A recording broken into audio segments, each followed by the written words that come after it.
বাংলাদেশে বৈষম্য বিরোধী আন্দোলন চলাকালীন ছাত্র জনতার মিছিলে রাজধানী ঢাকার পৃথক দুই স্থানে দুজন ব্যবসায়ীকে গুলি করে হত্যার অভিযোগে পুলিশের প্রাক্তন দুই মহাপরিদর্শকের রিমান্ড মঞ্জুর করেছে আদালত।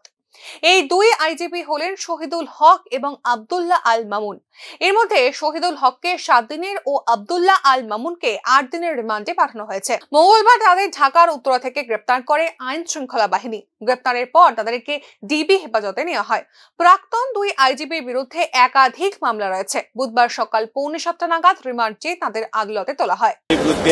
এই ঘটনার সঙ্গে হত্যার সঙ্গে জড়িত থাকার বিষয়টি তদন্ত কর্মকর্তা উদ্ঘাটন করেন এবং আরও অধিক তদন্তের জন্য তাই রিমান্ডে চাওয়ার দরখাস্ত দেন এবং রিমান্ড দরখাস্ত দেওয়ার পরিপ্রেক্ষিতে বিজ্ঞ আদালত রিমান্ড 7 দিনের রিমান্ড মঞ্জুর করেন।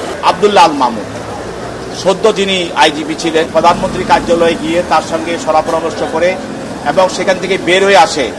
তিনি তার অফিসে সাংবাদিকদের সামনে এবং টেলিভিশনে বিভিন্ন মিডিয়াতে তিনি বলেছেন যে কঠোর হস্তে এই আন্দোলনকে দমন করা হবে এবং এও বলেছেন যে দেখামাত্র গুলি করা হবে কেউ যদি এই আন্দোলনে শরিক হয়। বসিলা চৌরাস্তায় যে হত্যাটা হয়েছিল দোকানি আব্দুল সাইদ, এই হত্যার সঙ্গে জড়িত থাকার কারণে তাকে গ্রেপ্তার করে এবং এই মামলায় শুনানি অন্তে তার বিরুদ্ধে 8 দিনের রিমান্ড মঞ্জুর।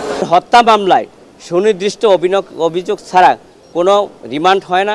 আমরা বিজ্ঞ আদালতের সাবমিশনগুলো রেখেছি যে আইন যে মামলাগুলি হচ্ছে ঢালাওভাবে এই মামলাগুলোতে ভবিষ্যৎ কী এবং ভবিষ্যৎ যদি না থাকে তাহলে বাদী ক্ষতিগ্রস্ত হবে এবং প্রকৃত বিচার